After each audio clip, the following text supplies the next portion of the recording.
We're live. We're live. All right. So, a couple quick things. Number one, I want to welcome everybody to the Biz Jitsu podcast. Excited to spend some time today with Noah Teran. He's a black belt out of Six Blades La Quinta, and I'm here with Archie, and excited to get jump right into the show. Archie, what's up? Oh, what's up, guys? Let's do this. Let's go. So Noah, a couple things. Number one, welcome. We were talking a little bit offline. You know how I've been admiring your body of work as an artist for some time. I think there's some, just fascinating um, things to be able to listen to. I'm anxious to be able to hear just about your journey as an artist and your journey as a martial artist and your journey from an art director to a freelance business operator, and just learn a little bit more about your businesses as a whole. But let's go ahead and jump right in. Noah, welcome. I'd love to start with just hearing about how you got started in martial arts, and really where that process started. Okay, so how I started in martial arts was I was working for a streetwear brand in LA, and my brother started training jujitsu. And then because I lived about 2 hours away, I would go and pretty much live during the week with my brother, and then I come back home during the weekend. So my brother started training, and then one night he was like, "Hey, let me show you some moves. Let me show you what we're working on." And like he took my bag, went into a rear naked, and I was like, "What's that?" And he's like, "Dude, it's jujitsu. This is what I'm training." And I was like, "All right." At the time, he was a white belt, and I was like, "Oh man, I want to do it," but at the gym that he was at, it was a little too expensive um for my budget at the time. So time went on, and he got a job because he does like media work. He films and photographs and does different things like that. So he got a job, a gig at a gym, and he's like, "Hey, you want to come and help me?" And it just so happened that that gym was ran with someone I went to high school with. Hmm. So he was a purple belt at the time. So from there, he's like, "Hey, you want me to talk to him to get you in?" And that's how it happened. So I ended up going to a different gym than him, but I started my journey um, because of him. Oh wow. So give us just some general timeframes. When was that when you started? Uh 2016, like August 2000. 2016. Oh Yeah. wow. Now you said you were working for a street brand or Yeah. streetwear brand out in LA. Are you originally from LA? I'm from Santa Ana, so going to LA was just right around the way. Sure, sure, sure. So originally grew up in Santa Ana? Yeah. Grew up Got in it. Santa Ana. Got it. Grew up in Santa Ana, um, taking art on professionally. You're working. What were you doing for the street brand or streetwear brand? I Uh should say. I Design started work. as a designer and then became the art director for that company, pretty much guiding them into a certain look that they were trying to find at the time. Um, and I was pretty much their main designer, and I had like a couple other designers under me that I'd kind of guide and kind of direct them Sure, as sure, to sure. where what kind of art we were looking for. So talk to me about your path as an artist. I mean, obviously, that's evolved into a business, and what's really cool is I could see your personality come through in some of your art, which I think is awesome. But where did that path as an artist? How did that start? How did you learn that that was something you wanted to pursue? Um, okay, I'm gonna tell you like this is like my origin story Let's go. for Bring it. art. Bring it. Let's go. In first, everybody laughs when I tell this story. But in first grade, there was this girl who told me you can't color as good as so and so, and I pretty much dedicated my time to proving her wrong. So that literally kicked it off. Wow. I've had other influences, but like that right there was something that I was like, nope, that kid's not gonna color better than I do, and that was in first grade. I still Wow. remember that. Now was it kind of two things? Was it um the fact that someone told you couldn't do it, or was it that you genuinely believed that you were better than this person? It's that she said that I couldn't do it, Oh wow. because he was better than me. he, he was better than me. He had like a dark. He was like really good at gradient shading, so he'd like start dark and then lighten up. It looked really nice for someone in first grade. So from there, the fact that someone told you can't do it, you get ultra motivated, you Mhm. start going down that path. How did that path continue? Did you go through formal schooling? What was that whole process like? Um, After that, it's just constantly drawing every day. My mom was an artist, but not in the artist sense of like she drew. She was a very creative person. My dad could draw, but he was an immigrant, so he was work, work, work. But he could draw. This one time he drew me like a Hulk, and like he did it all by pen, and it looked really, really awesome. So Hmm. he could draw. He just circumstances didn't allow him to pursue art, But he was more of a musician, anyways. But I was surrounded by that creativity my whole life. So it wasn't hard to just kind of steer into that. One of the first things that actually I learned how to draw is my mom had a certain way how to draw a carnation. And she'd start with little lines and going in circles and in circles, and by the end she would add the little the leaves, and they would just look perfect. And it was so simple, but the point got across, and so I learned how to draw that from her. So she'd draw it, and then I'd copy it. Wow. So So from those kind of fundamental learnings about drawing, part of it just being inspired, being in, I guess, a household of artists, and then learning some kind of fundamental skills. Do you see some of those early things that you learned still carry over to what you're doing today, and just kind of how your body of work has evolved? yeah, there's a few things that start from there, but like what really influences me now is what going into like fourth, fifth grade when I started seeing gang graffiti. So gang graffiti was a big inspiration for me. Um, Started doing like bubble letters like around fourth grade. Um, by middle school, I was working on my cursive and doing like old English type of writing. By high school, then we got into like real graffiti and started, uh, doing some stuff that I probably shouldn't have. Messing with Actually spray doing cans and graffiti. whatnot. Yeah.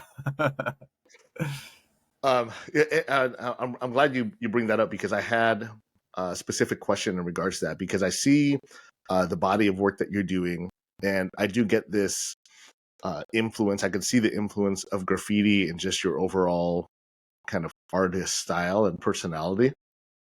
Um, so you talk us about, or tell us about that whole process. So fourth grade, you start noticing graffiti. You're growing up in Santa Ana. Um, Talk to us about how that inspired you. It was a man, it was so impactful just seeing these, whether it was block letters or there's like a specific Chicano type of gang writing that they did, and I was obsessed by it. Um, and I would just start like copying it, copying how it looked, copying the swoops and taking if I like a G from this wall, but I like the S from this wall, I start bringing that together, and that's how I started. I became pretty obsessive about it, and that's why it took me. It was so easy to transition into like graffiti and doing letters because that was my foundation for that, right? So it was man. I mean, to be honest, I wanted to be a gangster, right? So growing Sure. up in Santa Ana, that's what we looked at up to. So there was nothing else that we had no other you know there was no one on TV to relate to, but these guys, they're tough, they dress cool, they had the girls, all that. So it was easy for me to just kind of gravitate towards that style of graffiti, that style of art. um later on we do get into the trying to draw with pen and doing kind of lowriders, kind of the back in the day there was a magazine, Lowrider Arte, and Oh yeah. kind of doing that type of art. So I just kind of became very obsessed by that type of art, and that is what influences me from beginning to end. Yeah, I could see a lot of that just come through in the way that you do a lot of the work that you show now. And I think that's awesome, man. It's very inspiring. On another episode, I had talked a little bit about I grew up in the '90s in Los Angeles, and that was an era of gang culture, an era of graffiti culture, and there was this kind of sense of, I don't know if you call it rebellion, but yeah, there was something that's very uh, attractive or enamoring, right, for a young man seeing that and being Yeah. able to get inspired, through just what was happening around us and all those things. I mean, you could see this, right, the chaka Yeah. behind me. Yeah, I know. I saw it. Yeah, for sure. That's awesome, man. So talk to us about now. So you've evolved quite a bit. You went from Santa Ana working to LA. Currently, you're out towards Palm Springs and La Quinta. How did that transition from kind of that era of your life transition to what brings you to training in La Quinta now, and what's that like? So, after a while of training in uh out in LA, it became very straining for my family out here that I was gone so long. So one day I just decided to quit. I'm just gonna quit. But my wife had already she had started training over here at another gym before the Six Blades. So I quit and then I started training out here. Um, After a couple years out here, I decided that that gym wasn't right for us, and I left that gym with my family, and my friend had left that gym also, but he ended up at Six Blades, and then he's like, "Hey, come check these guys out. I've talked to them about you. Um, come through, just check them out, just give them a chance." So I went, and honestly, within the 30 minutes that I was there, I was like, and it was just the kids class. I was just watching the kids class. I was like, "Whoa, this is where I need to be," because they're teaching them things that I've seen at Worlds to little kids, and that's exactly what I was looking for my kids, and for myself as well. So there's a lot to unpack there. I got a series of questions, but I can tell Archie has a couple things he wants to jump in on. Archie, what do you got? Yeah, I love the inspiration. I just want to know if there's any specific details you can share as far as do you make any connection on how you do the artwork and rolling in jiu-jitsu on the mat? Is there anything that you like try to incorporate and like trying to however you think of getting creative on the pen and doing your artwork, do you do the same way in doing jiu-jitsu? Absolutely. One of the good things about uh, doing jujitsu art is that I have doing jujitsu and doing jujitsu art is very how could I say this? So it's hand in hand for me because I'm studying constantly. Like when I'm drawing the art, I want it to be very specific. I don't want someone to go, "Oh, wait, why is that grip there? That grip wouldn't work." So I'm constantly studying jujitsu to make sure that what I'm giving to the public is accurate. So, with all that studying, then it's pretty much like I'm studying film, and then I go into class, and then I get to try some different things. So if I'm drawing lapel, that means that I'm probably studying lapel. So then I just get to try something that works for me. That's dope. I was on your Instagram and how you get distracted and watching BJJ fanatics while trying to do your artwork. I thought Yeah, that was I think we yeah, all do. When we try to be productive, we get distracted when watching training. yeah. I man, it's hard. I've actually had to stop, but um, right now I actually have a wide screen here, and I have a vertical screen here. So I got this set up specifically so I could have the videos here and I could have my work here.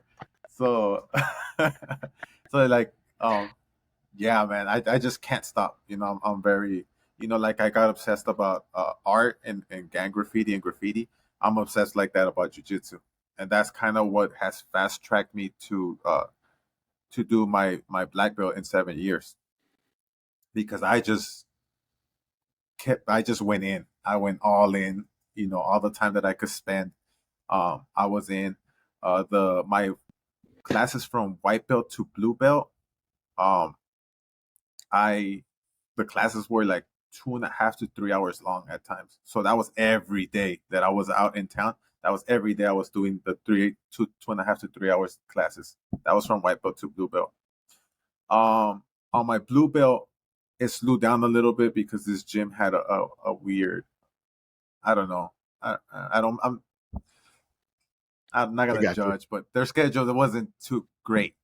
But once I switched to six blades, then I started doing a lot of classes. I do the pro class, and I do the night class, pro class, night class, pro class, night class, and then I get a lift before that as well. So like I was like in. That's awesome. So when you started at Six Blades, you started as a blue belt. Yes. Now you mentioned your wife trains as well. Did you meet your wife through training, or did she start training No. after you started training? She's always wanted to do some sort of martial arts. She really wanted to do boxing. Uh and when I entered jujitsu, she's like, well, I want to do it too since you're gonna do it.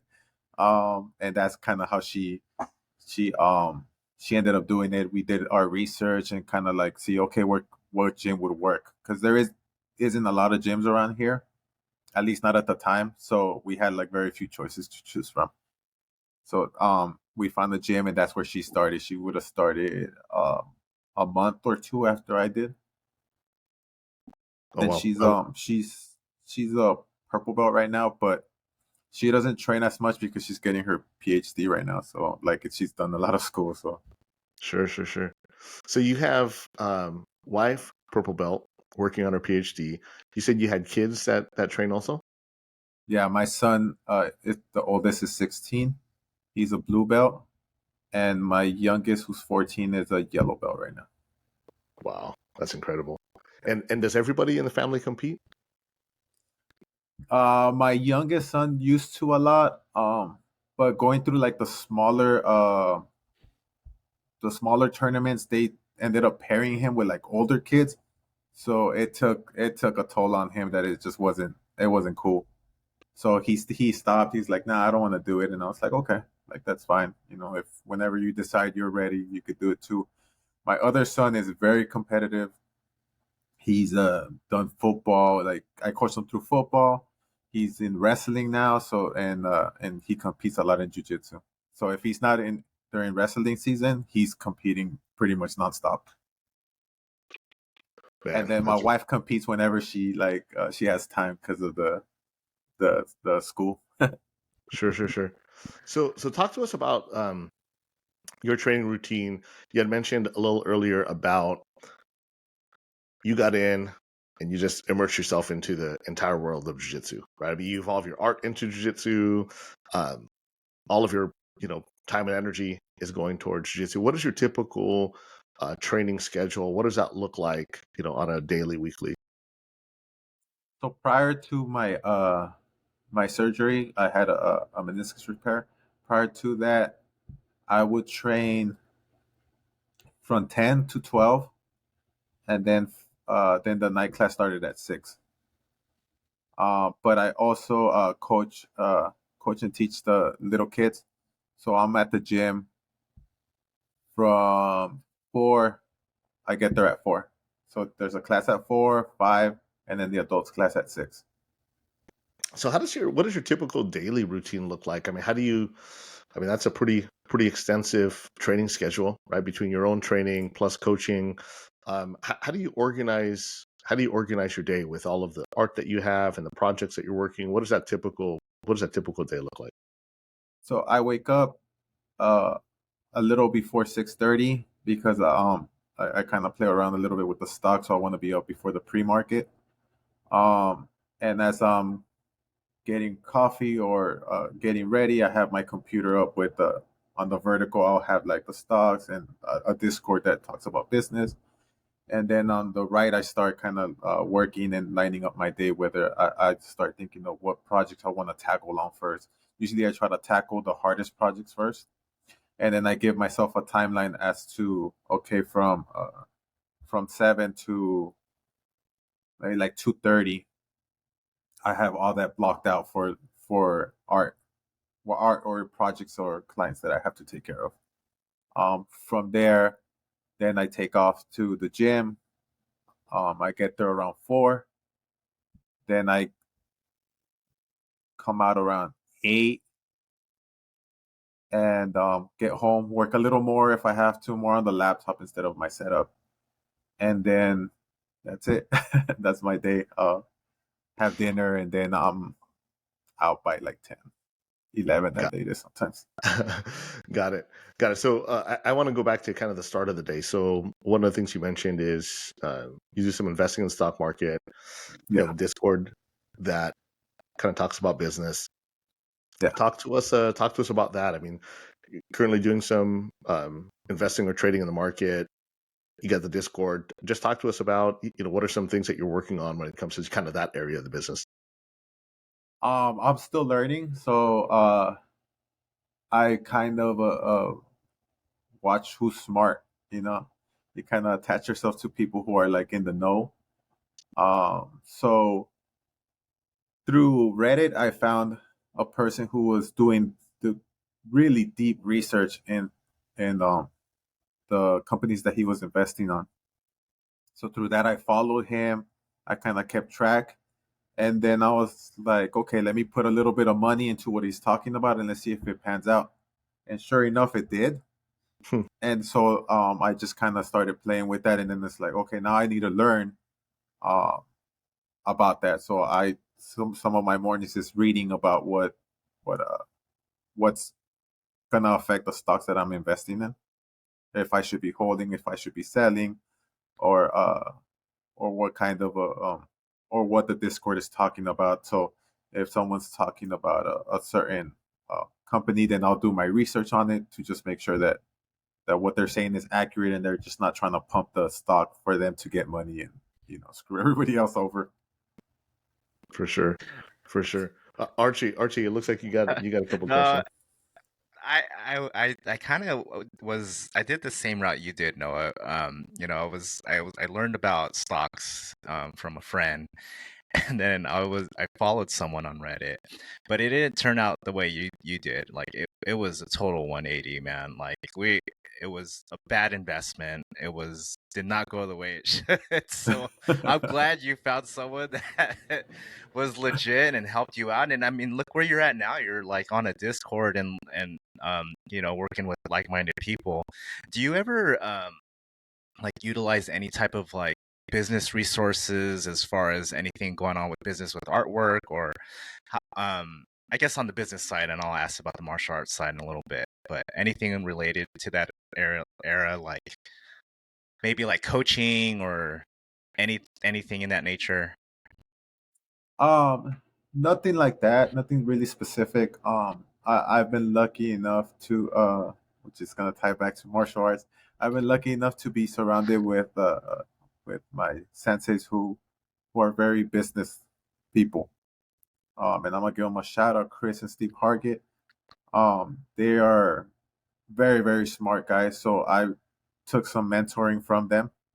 Hmm. They've kind of showed me the a certain things of how they're running the company. And as far as business, that I take that into my own business. As to what kind of steps to actually define a company. So that's a lot that I took from them. Because you can't just like, oh, here are some T-shirts, and it's like, okay, well, anybody could do a T-shirt, but what do you stand for? What is the goal? All that I'm kind of learned from them. That's awesome. So Um, Oh, Go no, ahead. Go Archie, ahead, go ahead. Sorry. Vince.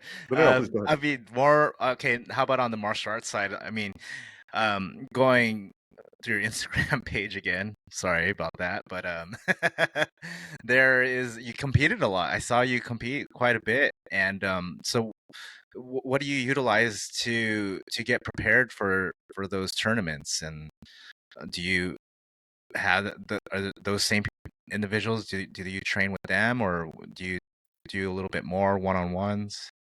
Um, Absolutely, man. The network for Six Blitz is amazing. It's been a blessing to be with them because not only is my both of my senseis, well, one of them is now in Texas. He has his own gym in Texas, but he'll come by from time to time out here and spend like a week or two out here. Um, but I get a lot of great training from my sensei Chris, and but then we'll have like Victor who will show up to the gym, and and I'll take like a private with him, or he'll teach a class, and then uh, my sensei Steve, who owns the gym with Victor, and he trains out of headquarters with Shanji, and I mean the knowledge when he comes over is just like, oh man, I attend everything. If he's gonna be there at the pro class, I'm gonna be there. If he's gonna teach at night, I'm gonna be there because he brings jams that are like amazing. And what's important, I think that they do is that they kind of adjust what you're working on for you, right? Because I'm not gonna be able, I'm not my game's not Bolo, so they're not gonna be like, hey, well, let's Bolo and all this. They're gonna form my game and they've molded my game to how I play, how I feel comfortable, things for that are gonna work for me. And that's what they did leading up to those competitions is where I felt very comfortable because of the support that I have had from them. The My game is I mean it mimics a little bit of my sensei Steve because he's like a lot of tough pressure, a lot of grinding. So I like that. So prepping for the competitions was very easy to feel confident going into them because like my game was catered to me. Hmm. So, quick question. I don't want to just glaze over the Victor Hugo portion of the Yeah. of your training schedule, or your kind of your training path. So, I follow him as well. I see that he was doing a lot of strength and conditioning work with that power athlete team Yeah. out in Austin.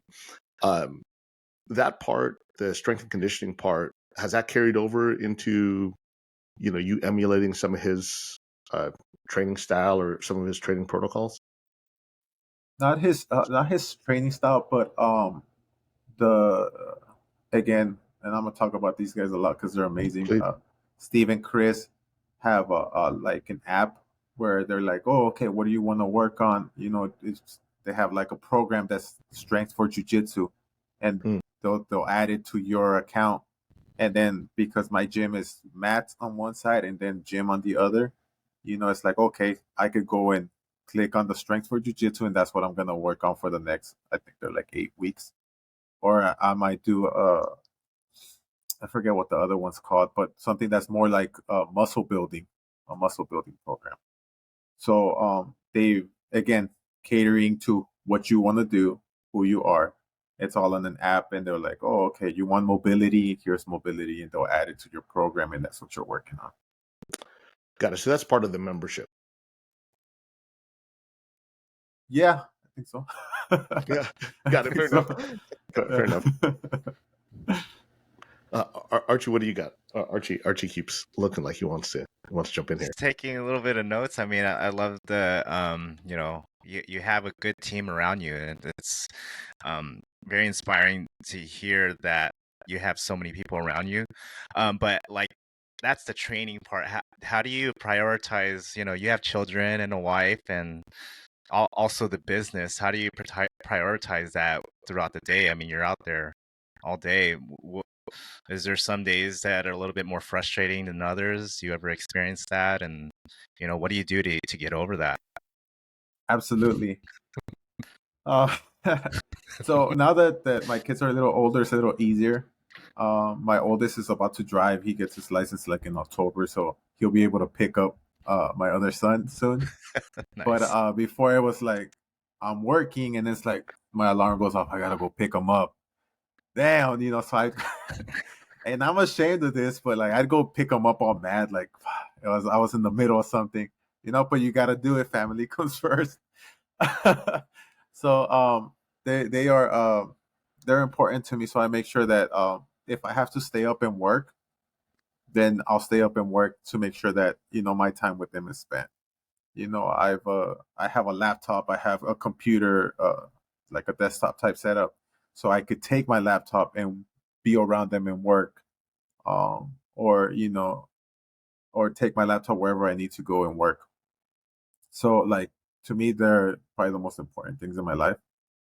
My wife as well, again, but I have like a setup in my office for her to come and do her schoolwork close to me, so we're spending time together. Um, so I cater my life around making sure that we stay together as a unit, that I'm spending quality time with them. So in my office, I'm also going to install a TV because every night we like watch like a few show that we're watching together as a family. So What are it's you guys like, okay, watching? but we're watching Brooklyn Nine-Nine right now. Brooklyn Nine-Nine. Got it. I'm not Yeah. familiar. Not familiar. Should probably No, check it you out. should. It's funny. and and since my older one is leaving, like he's has his own life now, so he leaves now. So like with my little one, we're watching The Simpsons from like the beginning. Oh wow. So I prioritize that. I have in my office, like I said, I'm gonna set up a TV so then they could come. I have a couch like behind me where they could come and sit, and we'll watch TV together while I work if I need to. Um, so yeah, so like it's very important. It's not too hard to manage because they train as well. So they're at the gym as well. So if I'm in the gym, they're at the gym. My oldest one goes into the gym. His high school's like really close by, so he walks over, goes to lift, and then after lift, he do a class after that. That's So we're awesome. there all together. Yeah.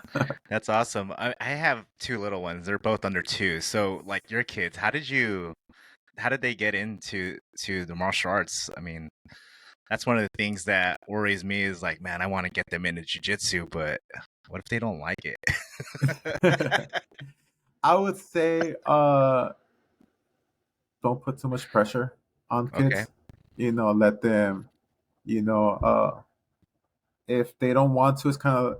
But okay, so what I told my little one was, if you don't want to do jujitsu, you got to do something else. Like you have to stay active. So if we got to go into basketball, if we got to go into soccer, we did the football thing already, and he was like done with football and stuff. So you got to go into something, and I was like, but if you don't want to do any of those other things, then stick with jujitsu.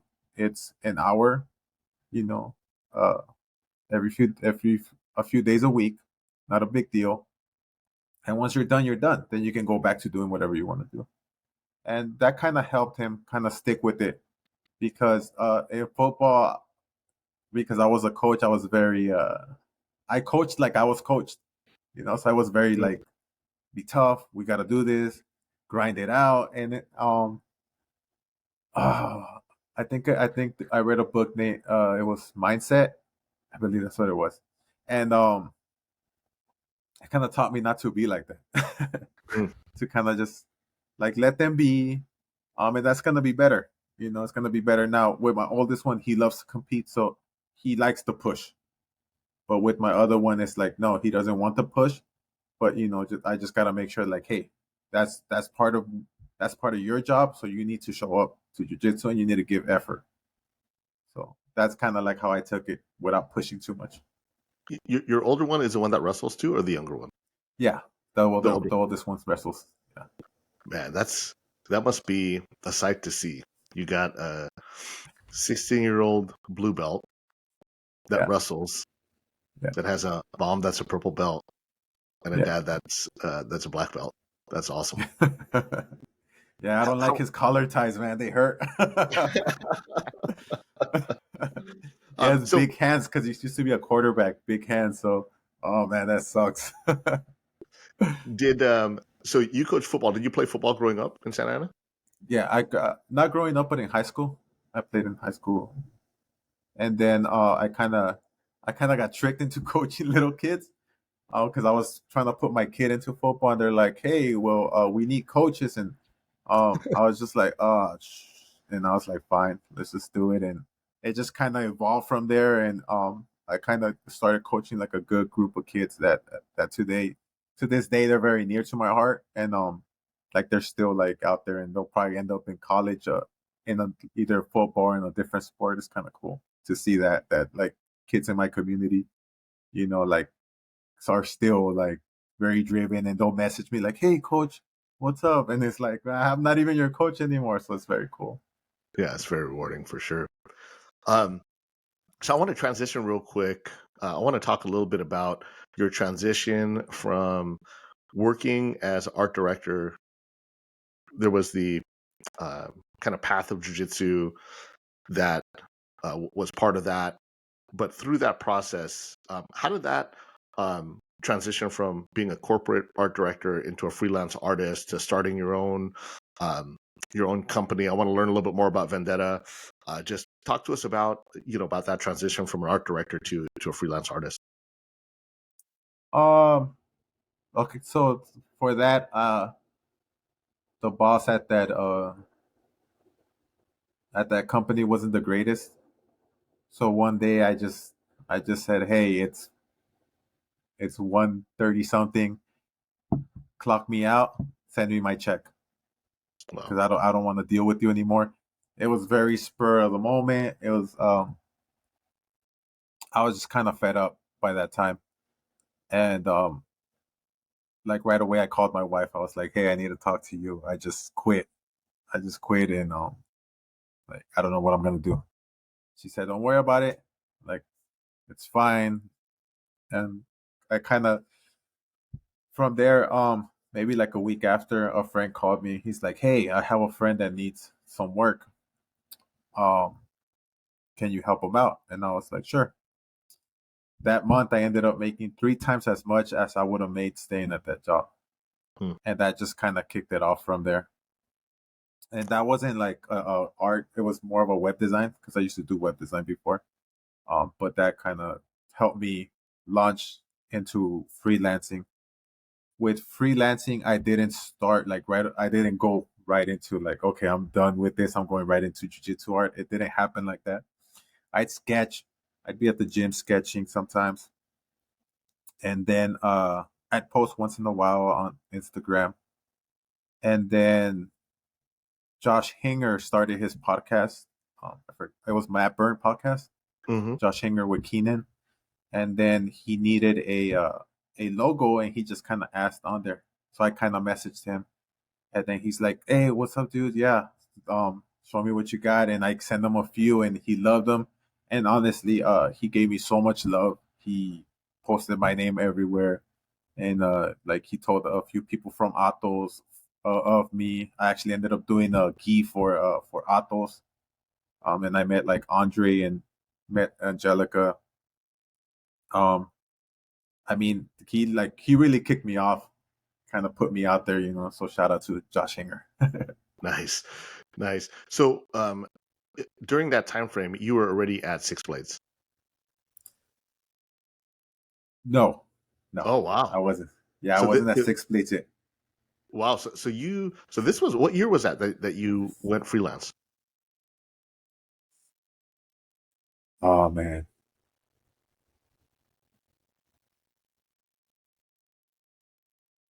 2019. What belt were you still? You're still blue belt at the time. I still blew it. Wow, that's incredible. So through that entire process, and I got another. I just had another thought here. Um, so during that time, the whole evolution of your jujitsu art and your freelance, everything just took off all at the same time. It sounds like your jujitsu career, Yeah. your freelance work. Okay, so I guess the timeline I kind of screwed up the timeline. Okay, so the Josh Hinger didn't start till I did join Six Blades. Um, man, and maybe quitting that job was close to when I quit that gym, so it kind of like all kind of It was all meshes in. same era. Yeah.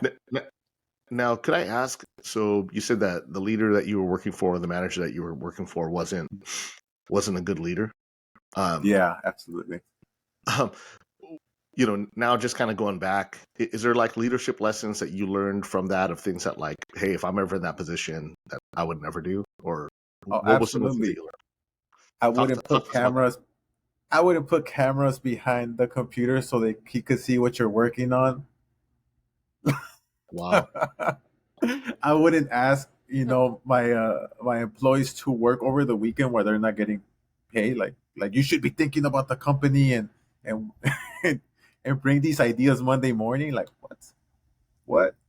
Like you're tripping. Like so yeah, things like that, man. He was very he over the shoulder type boss. Um, he just he just didn't. He wasn't a very smart guy to me. To me, I mean, I don't know to other people, but to me, he wasn't a Sure. very smart guy. He just kind of took advantage of a lot of people who maybe might not have had were looking for opportunities, so they were being sold a fake dream. So Mm. I wouldn't do that to people. It's like it's just not it's not who I am. We're gonna be straightforward. Um, so I mean, I learned so much not to be like that guy. Mm. So definitely, if start getting employees, it's not gonna be like that. It's not about taking advantage of people. It's about paying them fairly. Um, it yeah. There's a lot of things that I could say, but like I just learned to not be a bad person. You know what?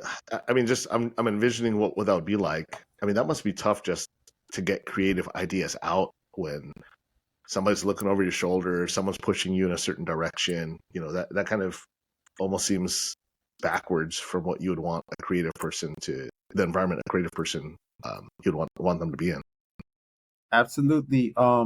Especially because at some point I was doing all their work, and he just didn't trust that the vision that I had for the company was right. So a lot of the times he would kind of, if I'm going in a direction, he'd turn the wheel and it's like, no, let's go this way. And it's like, man, you don't even know what you're doing. Uh, I know you have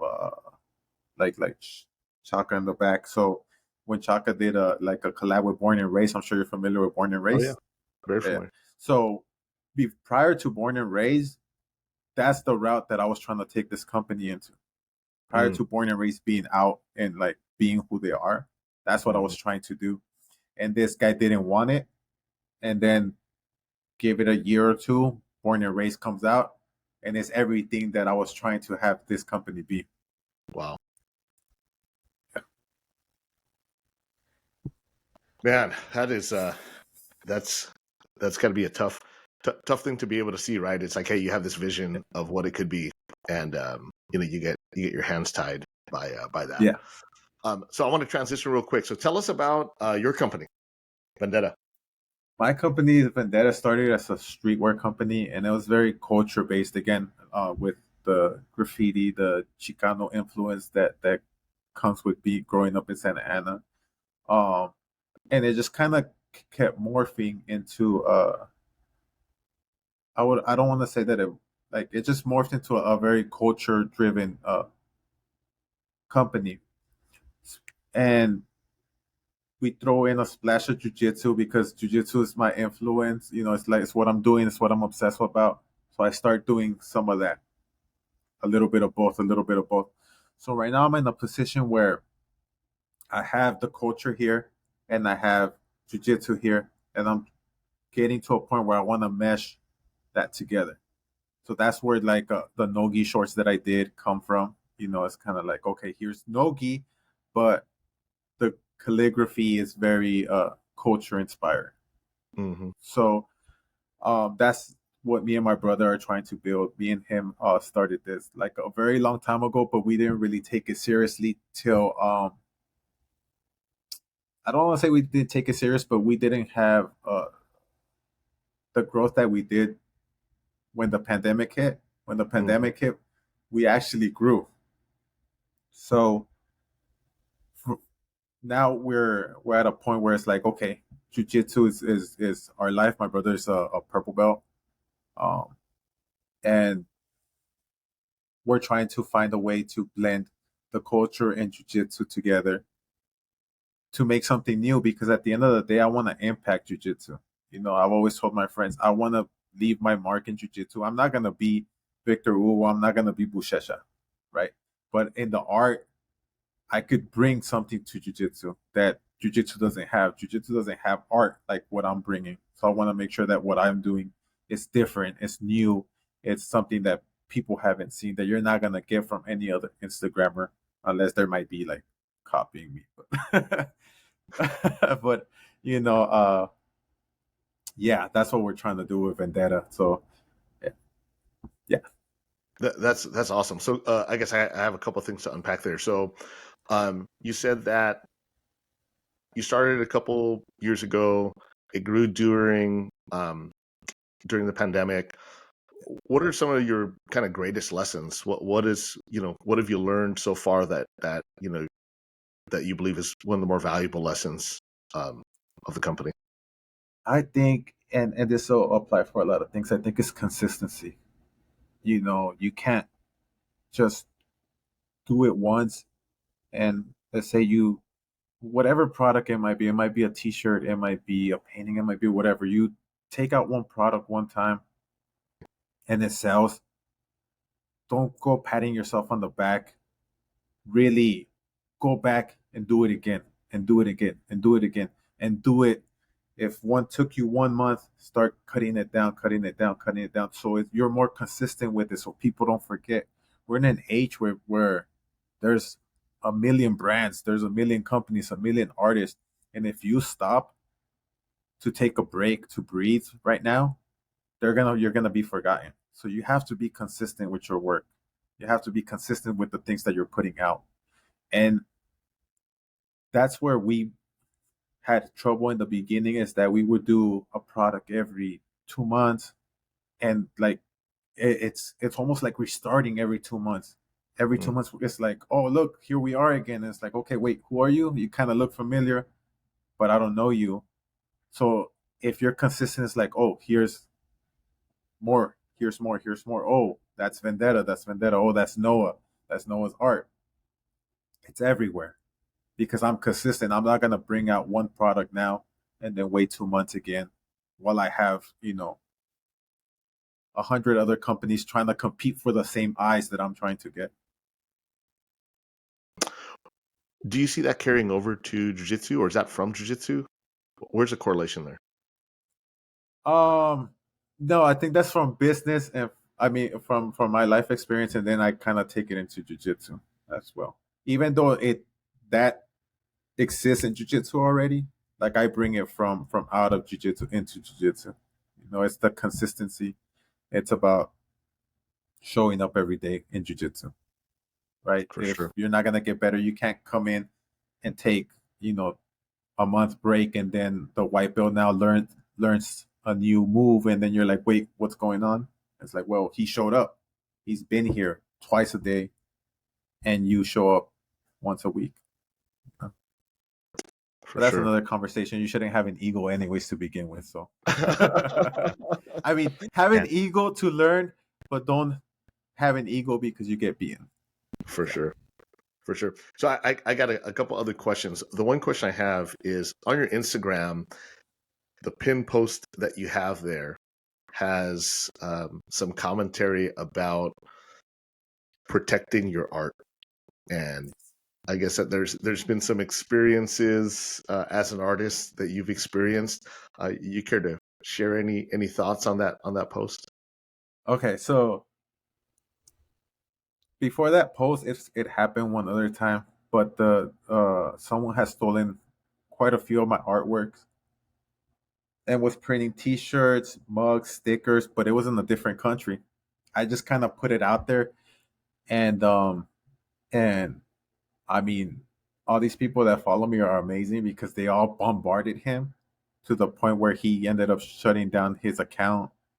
Um, so that was pretty cool to see people support me that much. So now, fast forward to this recent one, I'm sitting here watching Instagram stories, and then I see this just a little blur of a frame on the background, and I'm like, did I just see what I think I saw? Because that looks like one of my pieces. And I went back and watched it and boop, stopped it. And sure enough, it was one of my pieces that was illegally produced. Um, and then they hung it up in their gym. And I mean, and I'm again because there's people that are at that teach at that gym that I am familiar with. I didn't want to make a big fuss about, so I just kind of wanted to throw a blanket out there. So anyone who ever thinks of like, oh, it's on Instagram, it's an image that I'm just gonna print up and put in my gym, they know because if they stole my work, they're gonna come across it and they're gonna see like, hey, oh shit, he's talking about me, you know. So they ended up stealing that frame. And I mean, the thing is that there's plenty of gyms that reach out to me. They're like, "Hey, can I print this from my gym? Can I do this?" And the answer is gonna be no, you can't unless there's a money exchange, right? Sure. Because it's my work and I work hard for it. But I'm never not trying to work with gyms. You know, like I work with so many gyms, and it's all they had to do was reach out to me and not take my work. Um, I try not to send files. So it's like if they wanted a frame, then I'd figure out how to print it for them, get it at the best cost for them. Because again, I can't send files out because then it gets reproduced. So I got to Mm. be really careful with that. And people tell me, "Oh, well, watermark your work, put your name across it," but then it looks ugly. Then it looks ugly, and people can't really enjoy it like that. I don't want my name across like a really cool drawing. Like it's not cool. People should just have the common courtesy to not steal. It's that Right. simple. I wouldn't go to their gym and take free classes, just show up and take free classes. You know? So part of, I guess, part of your business, you do commission work. Yeah.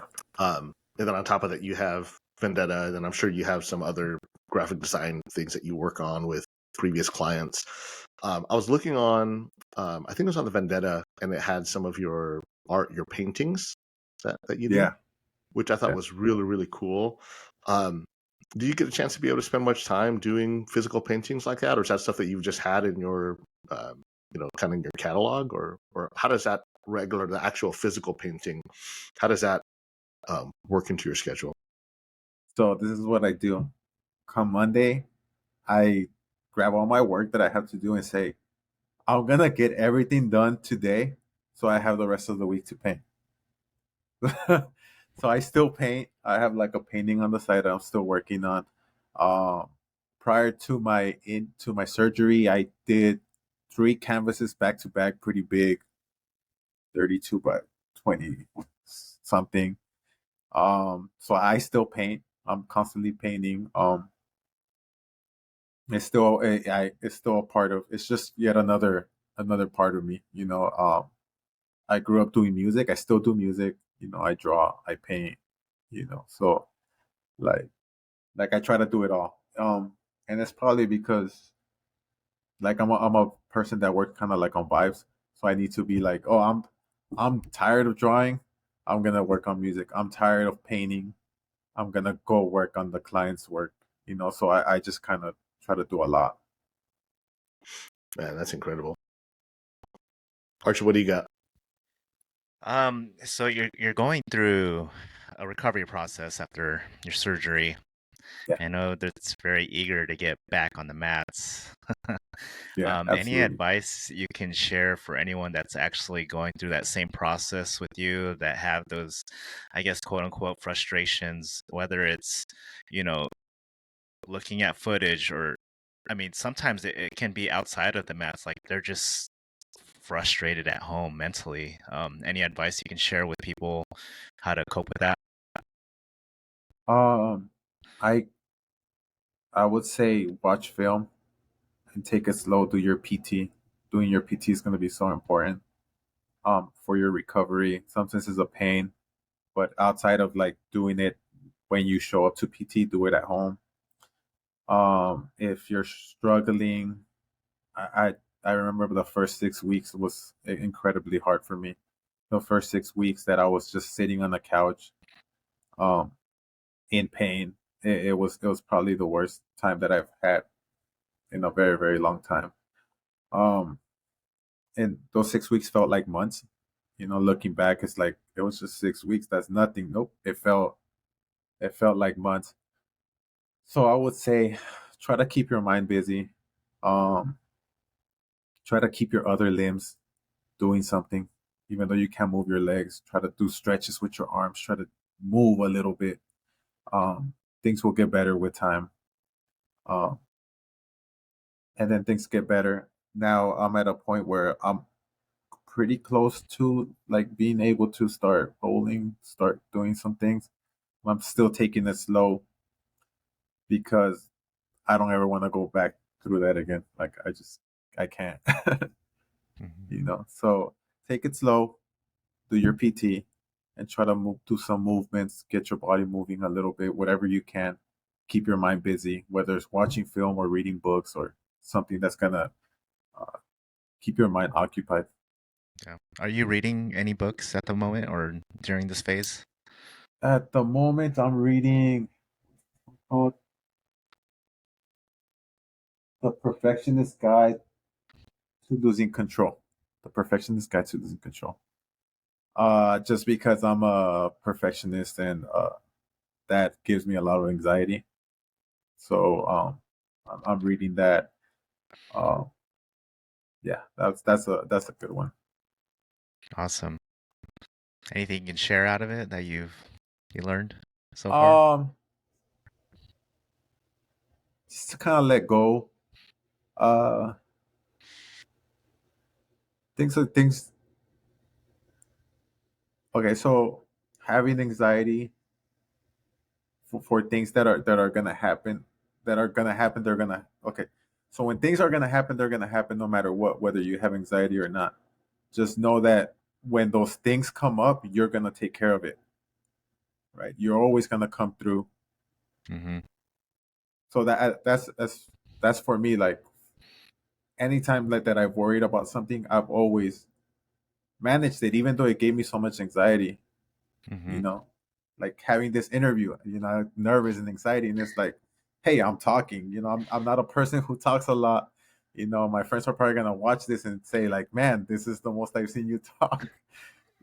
So like, when it comes to it, you're gonna take care of it. Don't try to be in control of the situation because like you can't. Yeah. Yeah. Appreciate you sharing that. I mean, on a side note, it's kind of like what I personally experienced because my mind can go that way too, where I'm just have this anxiety because I'm thinking of the worst that can happen. But someone taught me that like your mind is another reality, but if you keep on thinking of that reality is going to happen, right? So if you're like, oh, you're gonna feel nervous about this, you're gonna feel nervous about it. So I Yeah, couldn't change my ways of thinking like that. So, I did what you did. Just do it. Like, just I know I'm gonna feel nervous. So what am I gonna do to fix it? What am I gonna do to control it? Right? It's like just yeah. kind of you just got to go through the steps. Yeah, man. But yeah, appreciate that. Love it. So I got a couple other questions before we Archie. Are we gonna do some rapid fire questions, Archie? Yeah, Okay. let's do it.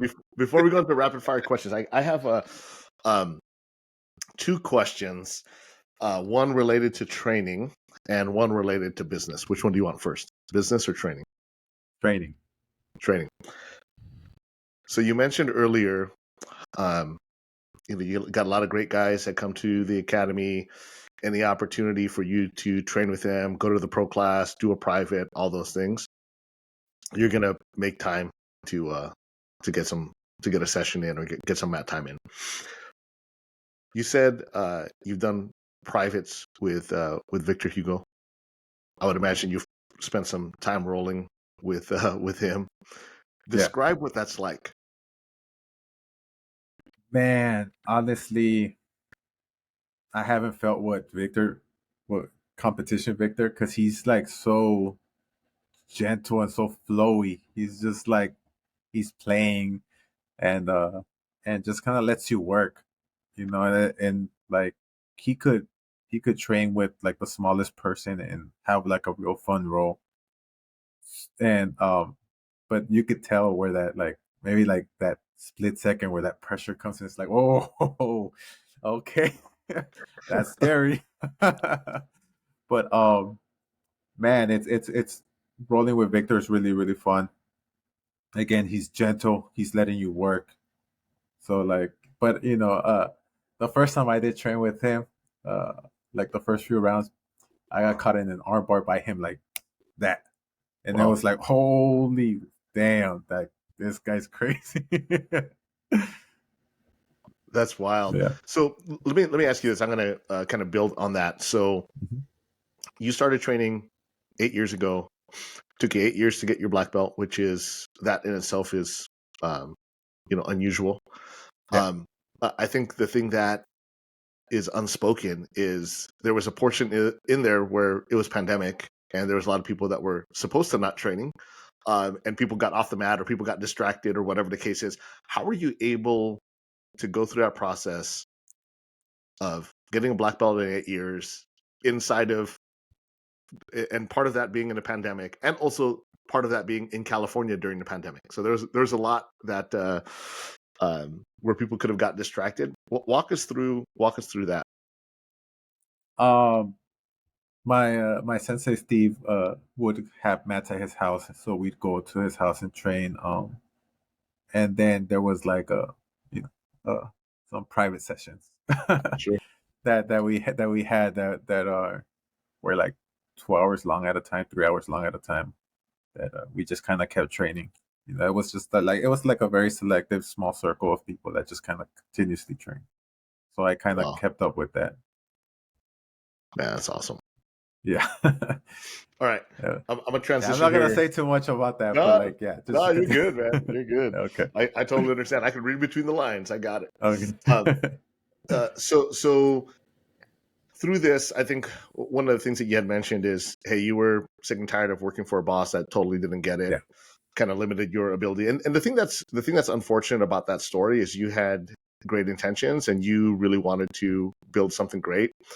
Just you and your manager at the time couldn't get along, right? So you pick up, you leave, you start doing freelance work. You realize, man, if I do this independently, there are a lot of good things that come along with that, right? Part of it is the financial gain. The other part of it's just the creative space, right? Because I think the cool thing about what you're doing, anybody that looks at your Instagram, can see, oh wow, this is a guy who is very passionate about art and very passionate about jiu-jitsu, and those two worlds come together. The other thing is there is that graffiti influence, so there's a certain amount of creativity that comes along with just being independent, right? I think that there's some limitations of showcasing that kind of creativity when you work for somebody else, right? If they're going to hinder that. Um, what advice would you give to somebody that's thinking about making the jump from working as an employee to starting a business, even if it's a part-time business? What would be some advice that you'd give? I'd say do it. If you have an idea, just do it and try it, even if you do it kind of on the side. Um, if you think about if you're stuck on a boat, right? If you're not trying to move forward, you're gonna be stuck in the same place. So if you don't make a movement to further your passions, then you're just gonna get stuck and you're just gonna be unhappy. And that's kind of where I was. I was stuck and I was unhappy, but I needed that paycheck, and I relied on that paycheck. And once I jumped out, it just kind of opened up so many doors for me just by taking a risk. You know, I was very lucky to have my partner, my wife, to kind of be there, and we struggled a little bit, but it helped out that she had a job, so I didn't go in Mhm. completely with nothing. But like you gotta risk it. We're here for a short amount of time, so what's it gonna hurt to struggle for a little bit for possibly having success in the long run. Yeah, freedom and Yeah. success. That's awesome. Well, I'm going to turn it over to Archie. Archie has a series of rapid fire questions. Archie, what do you got? Ready? Let's do it. All right. Let me hit you some quick questions. Coffee or tea? Coffee. Ghee or no ghee? Ghee. Your favorite submission? Oof.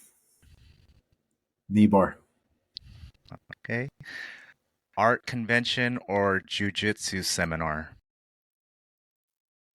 Jiu-jitsu seminar.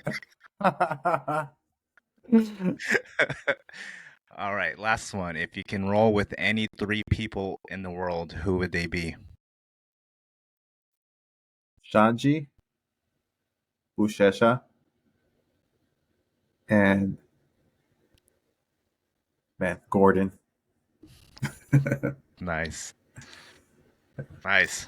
That's it. I love it. I've actually haven't had a chance to roll with Shanji. He told me last time, "Hey, you're ducking me," because he showed up to the gym, but I was so tired that I took a round off. He's like, "You're ducking me." I was like, "No, I was just tired." So yeah, so I gotta get that one in with Shanji. Nice. Hey, before we jump and transition, so Sanji, Victor Hugo, any other? I mean, there's a lot of legends on your team, but is there anybody else that you kind of look up to on your team that you either really appreciate their insight or you appreciate their training? I know you mentioned your senseis have mentored you in business and worked real close with you to kind of develop your jiu-jitsu. Anybody else on the Six Blade team that you want to shout out or that you want to recognize or kind of just refer to as just part of your story? Uh, my boy Kyle, Kyle Levi, Jason Hackett. They're aside from like Chris, Steve, Victor, Shanji, all them, like they're people that we're just constantly working at the gym. Like they're full time adult competitors, so they're kind of like on a different level of like intensity, but like I'm always training with them, so it's always like um, I owe them a lot, because they, you know, uh, being in jujitsu is it's a partnership. So them letting me borrow their body, to train and work, I appreciate that. That's awesome. That's awesome. So a couple quick things before we wrap up. Those that are listening, if they wanted to reach out to Noah, how do they get a hold of you? The best bet right now is through Instagram at Noah Jiu Jitsu. Um, then there's my website Vendetta VNDTA.com. Those are the two ways like that have complete access to me. I love it. I love it. Well, before we jump, is there any other anything else you want to shout out? Any other projects that you're working on? Any other upcoming art that's going to be released? What do you have that you want to share before we jump? So I'm gonna drop a lot of stuff through my company Vendetta. We're really working on trying to create some really interesting, uh, fashionable, very like cool stuff for jujitsu, where we're bringing streetwear and jujitsu together. And I know there's a few brands doing it or trying to do it, but like I'm gonna put my own twist on it. So I hope people really like that.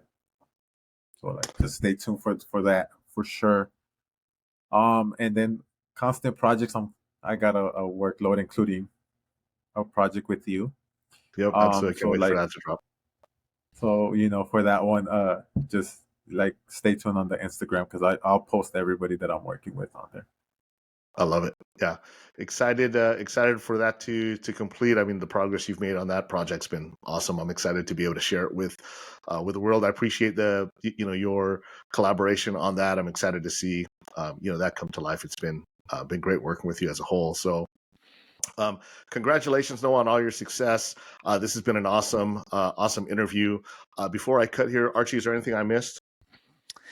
No, that was love the website. I was just checking out right now. I love the Leave Your Mark short sleeve rash card. I think I might buy that after this interview. Yeah. Thank you.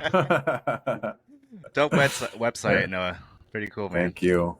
Thank you. Yeah, the aesthetics really come through, man. I mean, I made a comment about the calligraphy on the no-gi shorts, and just the look Yeah. and feel of what you're doing is awesome. You know, I have a great appreciation for that. There's um, that vibe, if you will, of streetwear. You couple that with jiu-jitsu, you couple that with, you know, a really strong name, Vendetta. I think that's really cool. Plus also the lettering that you've done. Yeah, man, Yeah. I'm excited to see all this come to life, and you know, excited to continue to support you along the way, and anything that we could do to, you know, help promote you and your team and your businesses. You know, please let us know, because again, that's what this whole thing is all about, right? BizJitsu is designed for us to be able to create conversation with people just like you, people that are in the jiu-jitsu community, that have businesses, that have ideas, that, you know, are looking for opportunities to collaborate. If we can support one another, we might as well, right? But part of supporting one another is just to be able to know that it's out there, right? And that's really our goal, is just to be able to continue to create conversations. But we appreciate you, appreciate your time, and look forward to seeing more of your work. And with that, the episode with Noah Teran is a wrap. Appreciate you so much, and thank you for everybody that has listened to the BizJitsu podcast. Thank you, everyone. See ya.